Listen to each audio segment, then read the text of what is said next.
I am so glad you convinced me that the family car should be the Defender 110. It is so beautiful inside. It's so comfortable, and it just feels indestructible. Yes, it really is. I've been waiting a long time for the new model to come out. The Defender 110, I'm telling you, it's my favorite car of all times. It's my third one. You know, I have stories of going off-road. The guy managed the group. He was like, what are you doing in this beautiful car? I'm like, I'm going off-road. He's like, are you sure? Because you can use one of ours. And then they look like Mad Max cars. I'm like, no, we're going to do this. And he was shocked. Wow. Well, it's great because the Defender has been reimagined for 21st century adventure, and its unparalleled off-road ability, as well as its robust interior, are invaluable whether you're headed towards uncharted territory or just a weekend of exploration. The Defender 110 tackles challenging surroundings with absolute confidence. The SUV conveys strength outside and in, featuring peerless technology like an intuitive driver display and an award-winning infotainment system. That's my favorite part, to keep you connected no matter where the journey takes you. Adventure is unique to everyone, and so is the Defender. Choose from the two-door Defender 90, the four-door Defender 110, or the larger Defender 130 with the ability to seat up to 8 passengers. You'll find uncompromising performance in all three. So pack up and go even further with the Defender 110. Learn more at LandRoverUSA.com/Defender. These days, we're all investors, trying to be smart with our money despite our worst impulses. But at iShares, we believe that deep down inside of every investor is a better investor. One that's just waiting to be let out. Explore iShares ETFs and insights and let your best investor out. Visit iShares.com for more information.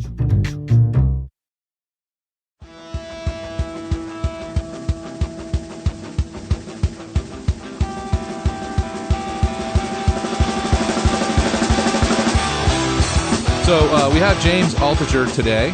James and I go way back. We had a great debate on Yahoo Finance in like 2010.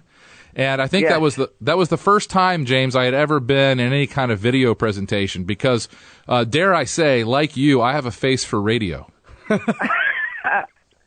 Yes, this is our perfect format. This is it for us. And we had a great lively debate. And I, of course, at the time was very concerned about Europe's banks and whether or not the ECB would ever decide to paper it over or whether or not there would be a real crisis and a bank run and the whole deflationary scenario. You were very bullish on stocks in general and on Apple. And I think at the end of the day, we'd have to say that you were right. Yeah, although to be fair, like, Europe is a mess, and they keep putting tape and glue on it to fix it up. I just think that's disconnected from the health of the U.S. economy. There's not as much contagion. Like, it's not an infectious disease like people think. Well, we have the perfect cure for contagion. It's called a printing press. Yes, it's true. You're absolutely right, Porter. And Europe is not allowed constitutionally to have a printing press. They have to back it with bonds out the back door, whereas again, whether you're philosophically for a printing press or not, it does artificially make people feel wealthier, and then they buy stocks with that artificial wealth. Yeah, that's exactly what's happening. And just so you know, I switched my position in the fall of 2011.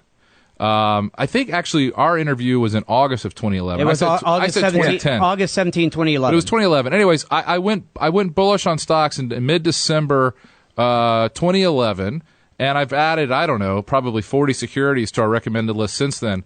Because what happened was, as you mentioned, the ECB began to basically they have created their own type of printing press where they're doing essentially the same thing the Fed's doing, but they have a little bit different language and a little bit different legal rules around it. But they've greatly increased their money supply, and they've been buying all the bonds of these weaker countries, the Spains and the Irelands and the Greeks. Although, and what's, I don't know if everyone knows this or not, and James, I want to get past this European thing, but the one thing I do want to point out about what's going on in Cyprus is that the technical reason why the Cyprus banks collapsed is because the ECB enforced a haircut on the Greek bondholders, and the Cypriot banks owned a lot of those bonds.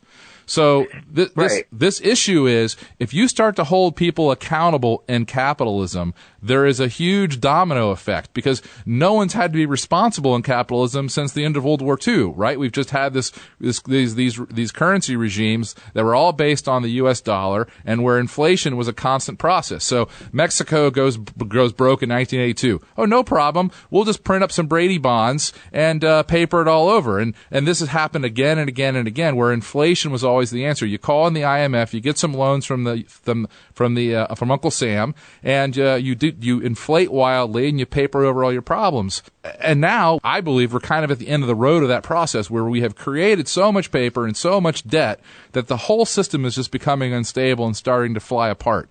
So, or if I could add to that, I think it's excellent that you mentioned it started with World War II, because I think it's a psychological thing as well as an economic thing, where women started to work. So suddenly, which is great, but suddenly we had these two-income families that forever after needed to keep up with the Joneses.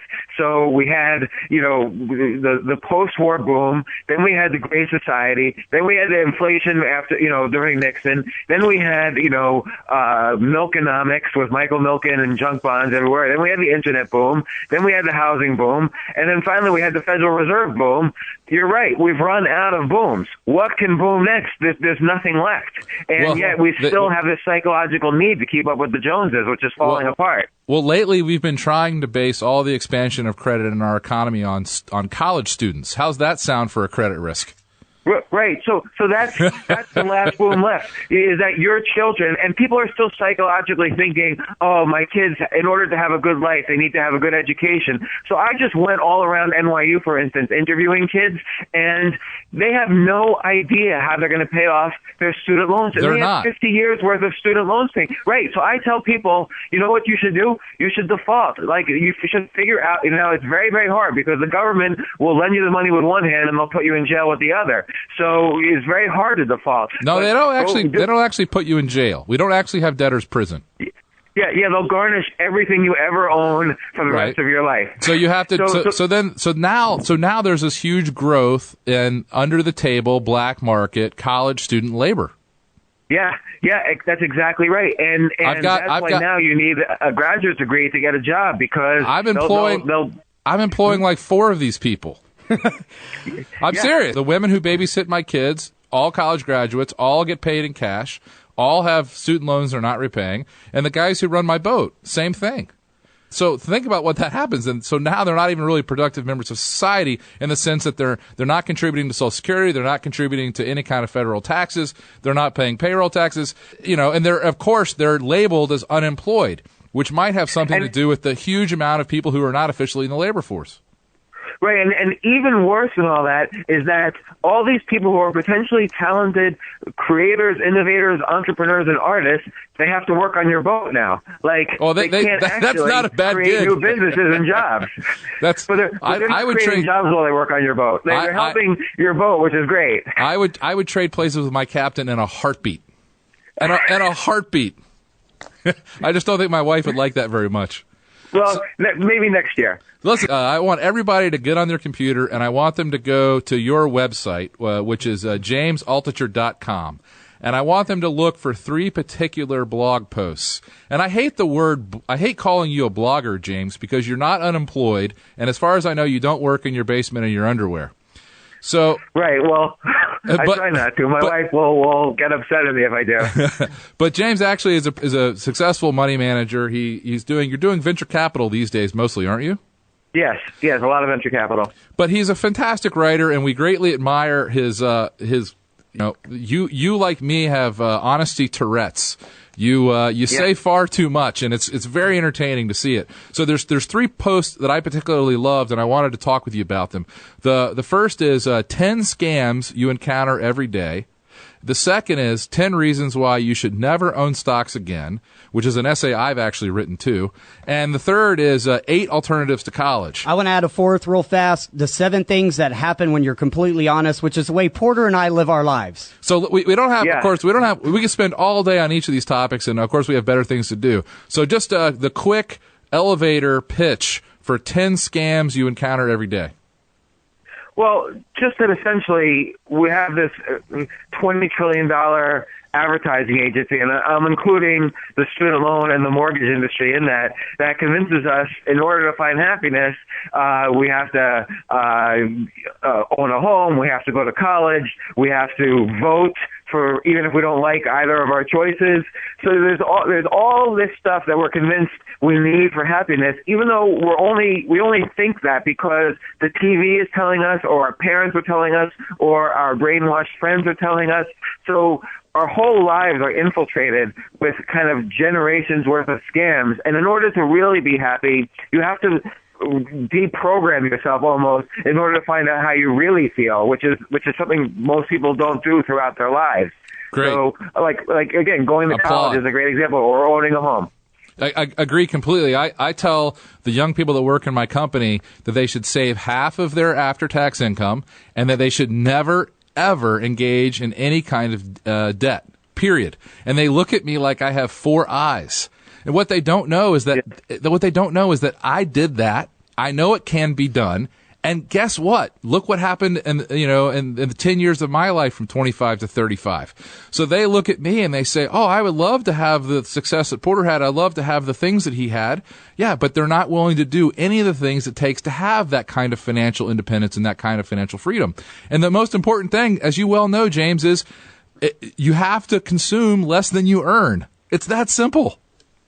It's that simple, and you can't bank on future earnings either by taking out debt now. The way you earn money is by getting skills that other people are going to value. So help others, and you'll be happier. You'll make more money.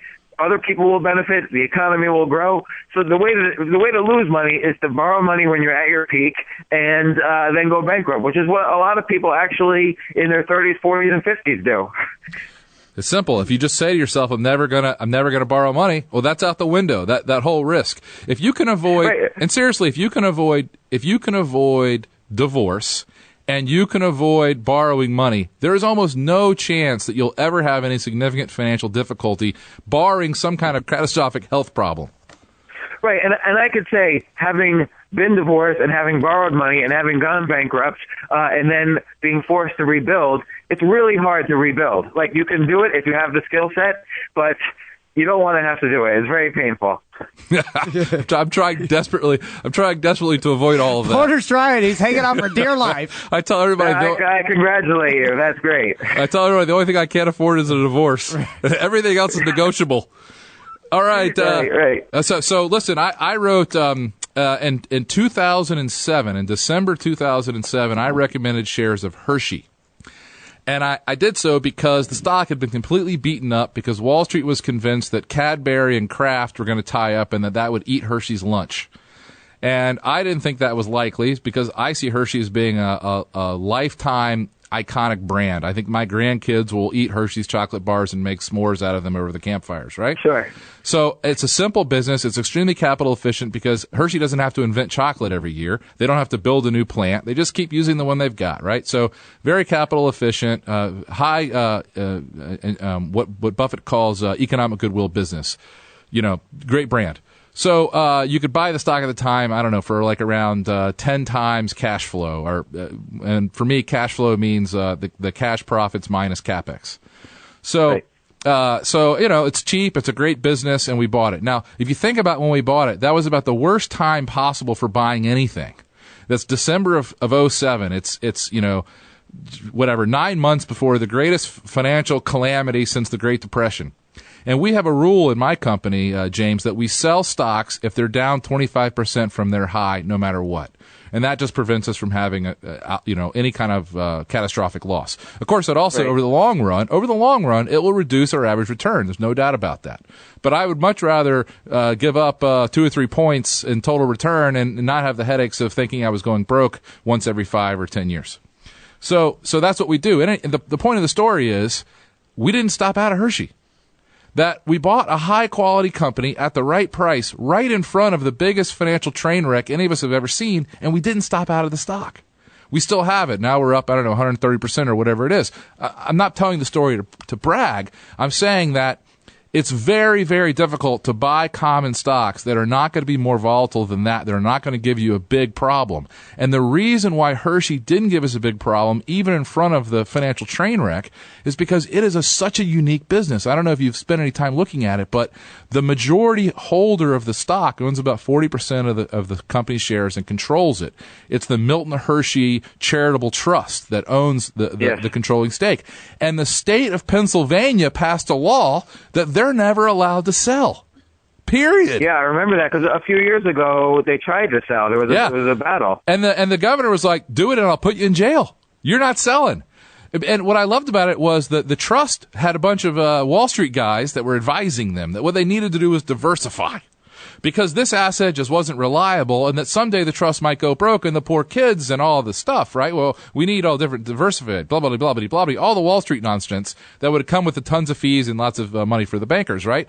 And then that didn't work, so then they said, well, why don't we for you to buy Cadbury, you're going to have to do a reverse merger, and Cadbury is going to become the controlling company, and anyway.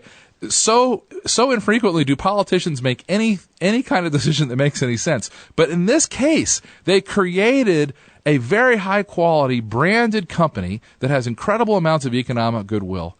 And they made it so that Wall Street couldn't f***ing steal it from us. And so I told people, I said, I'm convinced that this will become the best recommendation I've ever made in my entire career, because you're going to compound your capital here at about 15% a year, and they're not allowed to f*** it up. And the whole essay, I should send it to you, the whole essay is about why you should never buy common stocks, because inevitably, sooner or later, the directors of the company will f*** you over by selling out, by taking the green mail, and by screwing up your long-term investment. Now, I'm sure that wasn't exactly what you were talking about in your essay, but I'm wondering, what are your top 10 reasons why you should never buy common stocks? Well, actually, that's part of my reason, in that the people inside the company are always going to know more than the people outside of the company. And I would say 99% of public companies are run by criminals, just to be honest. And I'm not being anti-capitalist here. I wish honest people would run companies. But I think once companies are public, there becomes a personal incentive to cash out quickly by the top management rather than actually build the company. Exactly right. For the reasons you point out. So, but some of the other reasons are I have people call me every day, I want to day trade part-time, tell me how to do it. And I would say you might as well just stick your head in the toilet and flush, because think of the competition you're up against. And if you can't there's that saying, if you can't find the sucker at the poker table, then it's you. Well, 99.999% of investors and traders are the suckers at the poker table. And you have Warren Buffett on the other side. And Warren Buffett, he seems like he is a nice old grandpa, but he's also will kill you and slash your throat in the street. He is not going to lose money, and you are, to most people. Guaranteed. So why do that? And the best case, even if you're a genius, you're going to make 6% a year, 7% a year. Invest in yourself. Start a business. Start a podcast and sell ads on it, or come up with a product, or really innovate and help people instead of just trading back and forth pieces of paper. You can't make money as a day trader, so stay out of stocks. Use your money for happiness and for wealth creation rather than some stimulus that you want psychologically. Well said. I get such and I have this conversation a lot because I used to write all the time about stocks, and I still am asked to discuss about stocks, but that's fine for me, and I have a track record on stocks and everything, as do you, but for most people, just back off. Yeah, well, because it's not going to work. And I mean, I don't know. Maybe your day trading track record is good. I don't know. I know mine's terrible. I mean, I don't day trade at all. Actually, I'm a long-term holder of. I believe in economic trends, and economic trends stay or go no matter what happens in Cyprus or whatever. So that's what I bet on. Yeah, and it's so easy to understand what I do. I buy great companies with great brands and at reasonable prices. I mean, it's not hard to do what I do at all if you know the basics if you know anything about business and you know the basics of accounting. It's not very difficult to be a good long-term investor. It really isn't. But what I get a kick out of is how many of my readers and my listeners think that even though they don't know what the market cap is, they don't know how that number is derived. They literally think that the nominal price of the stock is how you judge whether it's expensive or not. That's where most of my audience lives. And they think with no amount of knowledge whatsoever and no amount of effort or responsibility on their own part that they can read a $49 newsletter and that they are then assured of getting rich. And even though I think my newsletter is great, and even though if you actually follow my newsletter, you're going to do pretty well, you won't be able to follow it if you don't know what you're doing, because in the moment of panic or in the moment where you need to let your winner run or whatever, you're not going to do it because you don't understand why you're doing it. And if you don't understand why you're doing it, you have no chance of having the discipline to actually do it. And so I do what I can to educate these people, but what I constantly tell them is, if you don't learn this stuff, you're going to fail. And of course, they get mad at me and they write me that's my job, and then they cancel. But that's just the fact. I don't want to sell people a false dream. All right, what about? It's really true.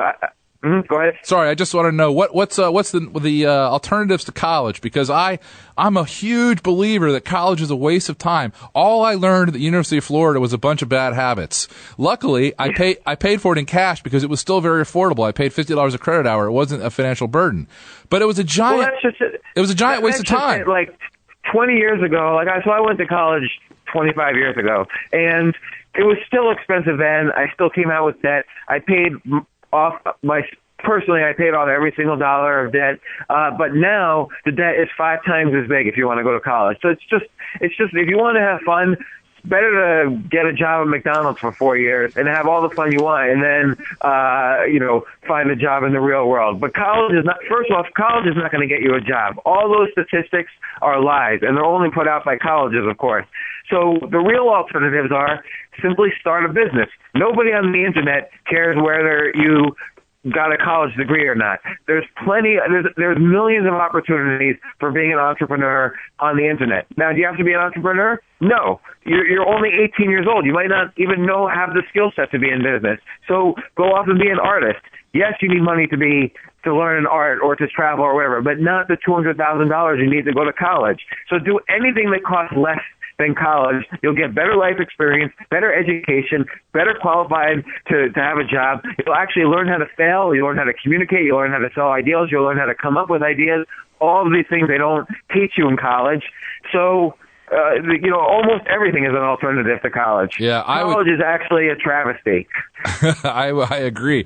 And the thing that I love now that is if you were like me, I was always a bookworm. I actually liked college. I liked going to class. I liked learning.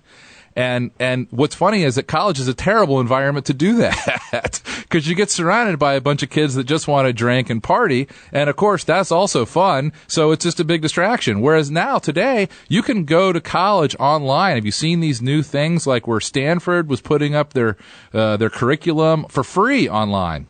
And there's that the guy that Bill Gates was funding, the online Khan Academy. Yeah, Khan Academy. And if you want to learn something, you can learn it for free. It's all over YouTube. Yeah, and I would tell you, and James, I know you'll agree with this. What do you think is more valuable in terms of its economic return? Do you think a degree in English literature is a good way to spend 4 years of your time? Again, this is if you're interested in making money. If you want to educate yourself, I agree you should. But I'm saying in terms of a return on your investment, is 4 years spent studying English literature worth more to you than 4 years learning how to sell shoes at Nordstrom's? Well, absolutely.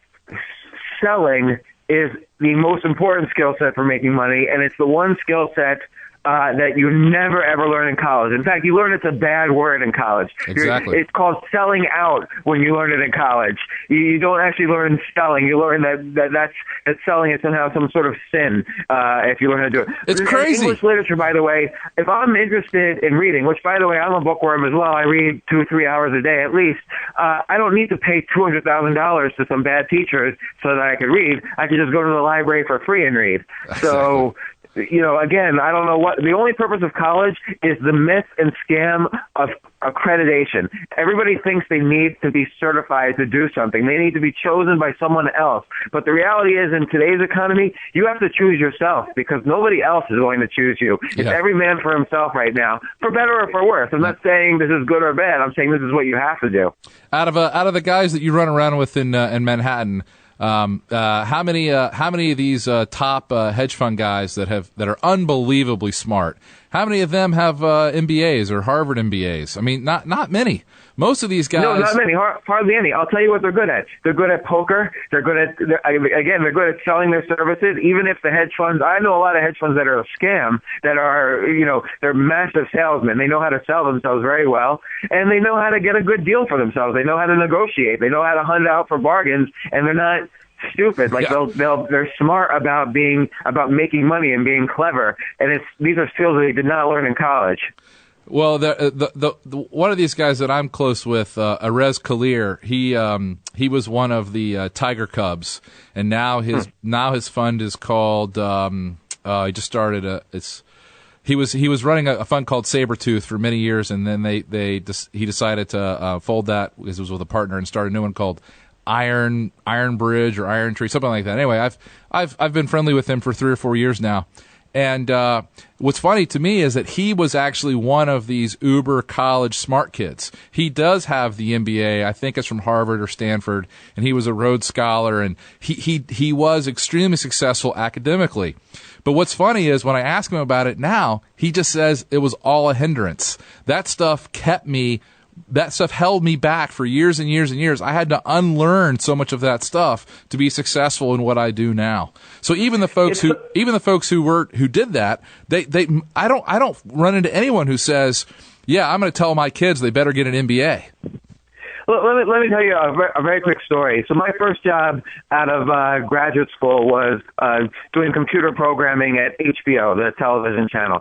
So I went to undergrad for computer programming. I went to grad school for computer science. I get to the job, and the first thing they had to do, they had to send me to a class for remedial programming because I had absolutely no skills. But I had $70,000 in debt. That's exactly right. All right, James. Yeah. Listen, I wish we got to talk with you more because this is a pleasure. But I want to get to something that's a little more useful for our readers. And sure. And like it or not, even if we don't think of ourselves this way, we both have a reputation for being these financial seers. So you say you invest in big economic trends. I'm interested to know where you think is a good place to make some money today, and particularly if I limit you to the public markets, how would you do it? Well, I'll just tell what I've done personally, and some of these are large cap, some are small cap, but I think we're moving towards an employee-less society. Like basically, the tide came in, and every company realized they could fire whoever they want without ramifications. So that's what's been happening. Every Fortune 100 company is basically slowly firing all their employees and turning to temp staffers. Yeah, so how many people did J.P. Morgan just fire like a month ago? Like 17,000 people, something like that, right? Let me tell you, I see it from the front lines because I'm on the board of directors of a public temp staffing company called Corporate Resources, CRRS.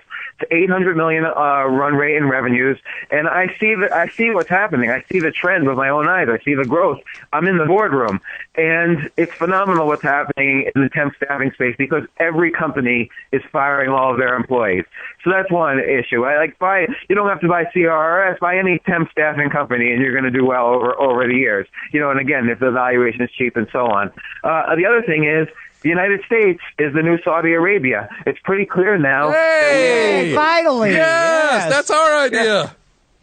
Yeah. Oh, okay. Good. We I didn't know that. We share that idea. So I'm all over the fracking space, and I love Oklahoma, Missouri, Kansas, and I'm big in a small company, Petro River PTRC, which owns 150,000 acres in Oklahoma. They own land in Missouri, and look, there's oil under the ground, and we're going to start digging it up. And guess what? Democrat or Republican, no one is going to prevent the United States from becoming the new Saudi Arabia. Yay! I don't care how much of an environmentalist they are. We're getting our oil. James, I had no idea. That's so exciting. I mean, I've been writing about the shale boom literally since 2007. And, when I told people that there was more oil under the Eagle Ford shale than had ever been produced in the entire history of America, people looked at me like I had 4 eyes, but not anymore. Yeah. And you know what's interesting? You were ahead of your time in the sense that fracking was still a little nerve-wracking then. We didn't know how fast the technology was going to improve. But now there's clean, almost environmentally friendly fracking that can find oil, a mile or two or less under the ground, and it's there. There's 10 billion barrels of oil under Missouri. Like, it's unbelievable how much oil the United States has with the new technology. I don't know I feel bad for the Middle East. They're gonna go back to the dark ages. They don't need their oil anymore. I don't feel bad. I don't feel bad for them at all. I can't wait to them over. Those I'll tell you this, and this is an interesting discussion now. How about this? Well, I've been studying these shales for years, and I'm not saying I know everything there is to know about it, but I do know that there are at least 20 separate shales in the United States where they each have more than 20 billion barrels of recoverable oil. Okay, that means given today's technology, in a couple decades of time, we're going to be able to produce at least that much oil from each of these shales. The Klein Shale, there might be 50 billion barrels of oil in. I mean, that's the new one in Texas. But anyway, the point is, I agree. And production now, as you've seen, right now we're over 7 billion barrels a day, and it just continues to increase in oil storage, and we're moving oil around on trains. We're producing so much that we don't have pipelines yet. But what I'm curious about is when is the price of oil going to really fall out of bed? Because demand is not growing. Well, the problem here's the issue. Demand in China is growing, and what I'm seeing from the smaller companies that I either advise or I'm invested in is that China, through all their different government-owned petroleum companies, they're trying to do deals left and right through every possible shell company they can to own acreage in Oklahoma, Kansas, Missouri, Texas, and so on, so they can have a piece of that. Because demand is growing in China. Now, it's not growing as much here, but China needs it. We're not going to electric cars anytime soon. We're not going to nuclear energy, for better or for worse. Oil is going to be around for a while. Now, 2020, will I be thinking the same way? No. But right now, I'd get into oil and gas. I personally think that there's a huge potential in gas, and where I've been focusing my work is on there's just like little tiny cracks in the door in America because the government won't let you export crude oil. Basically, there's some ways to get around that, but it involves swapping oil. It's nonsense. You can't export large volumes of crude, and right now you can't export large volumes of natural gas because we don't have the technology in place. Not that it can't be done. But there's something like 24 separate companies that are waiting for the government to approve their plans to build an LNG export facility.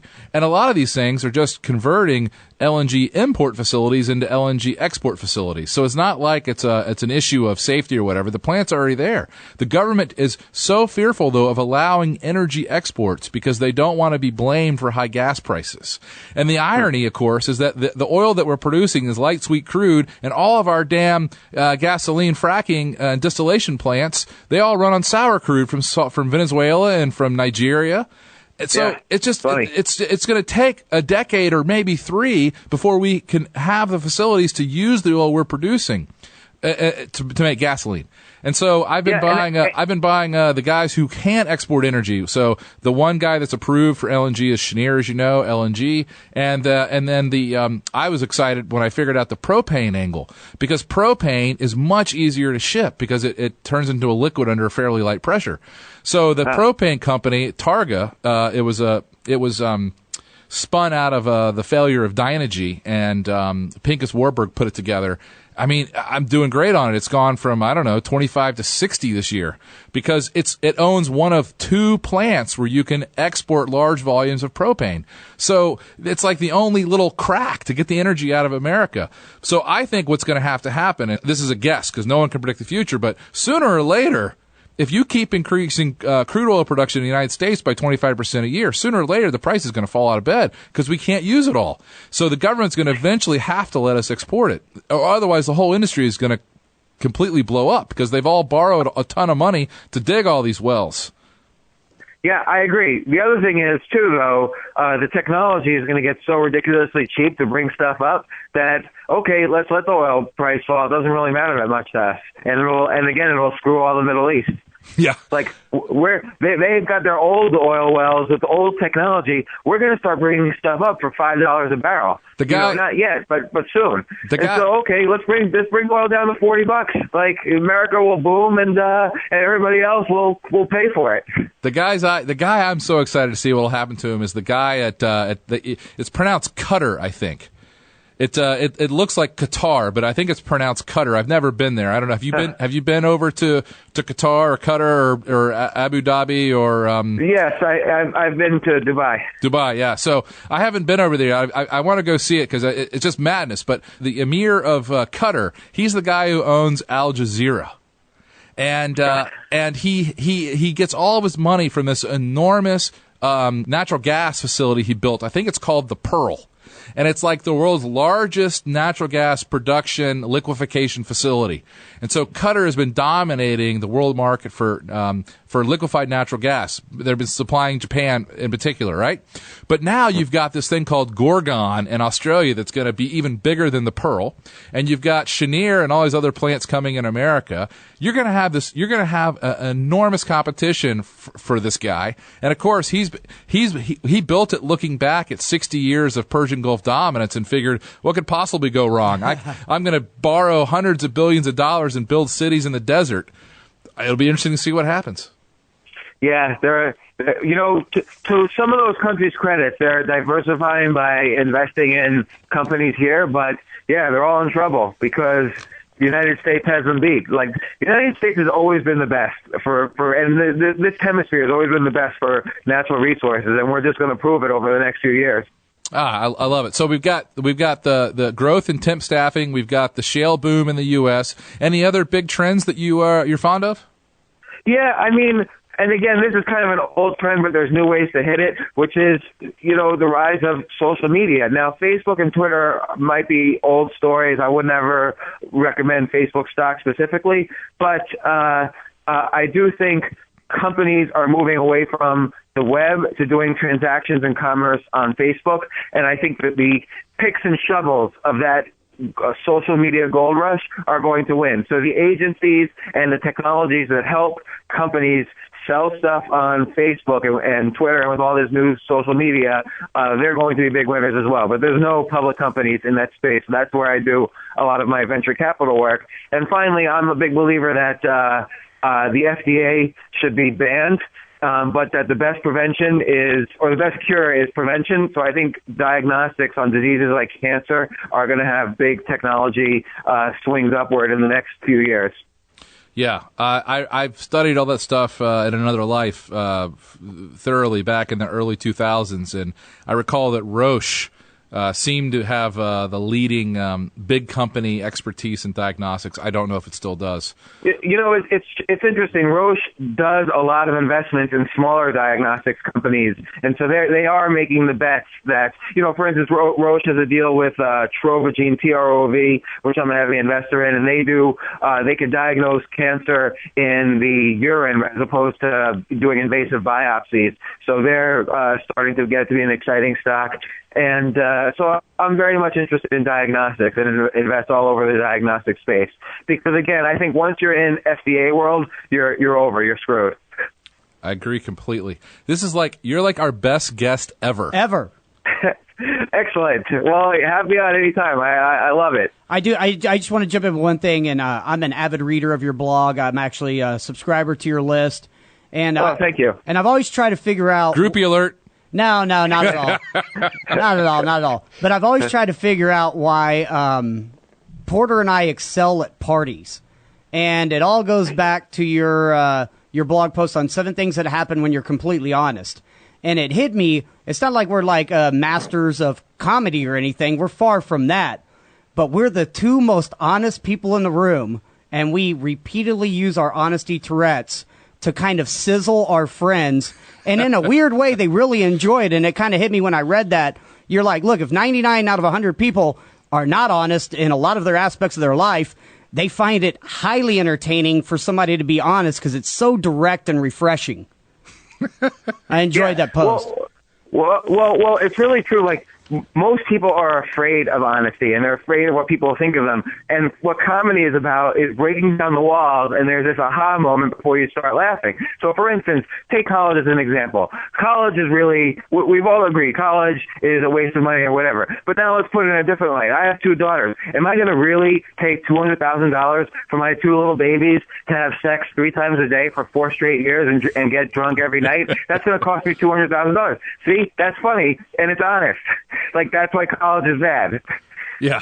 Hey, listen, another guy in our world who, of course, is a legendary guy, but he's also a great comedian is Icon. Have you ever seen any of his Icon's stand-ups on YouTube? Carl Icahn? Yeah.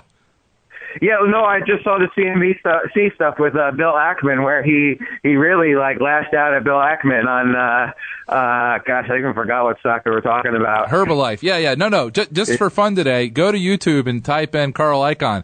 He does like stand up in New York sometimes. It's hysterical. Really? Yeah. And it's the same thing. It's just honesty Tourette's. It's really funny.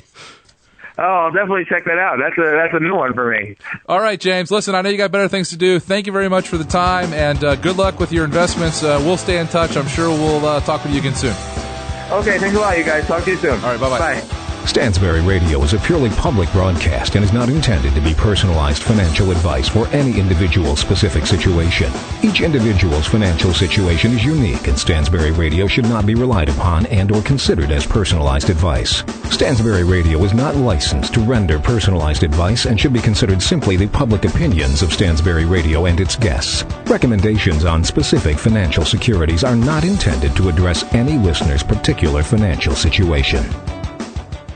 Walmart's Black and Unlimited platform is making it easier than ever to support Black-owned brands. When you go to walmart.com/Black and Unlimited, you'll not only get to shop products from Black-owned brands, but also learn about founders like Janelle Stevens of Camille Rose, which specializes in products for naturally curly hair, or the Allison Devon, founder of T-Spressa, and there are many more awesome products that you have yet to discover. It's all easy to find with Walmart's Black and Unlimited platform. Join in on celebrating Black brands today and every day at Walmart. We are Black and Unlimited. Visit walmart.com/Black and Unlimited to discover more. That's walmart.com/Black and Unlimited.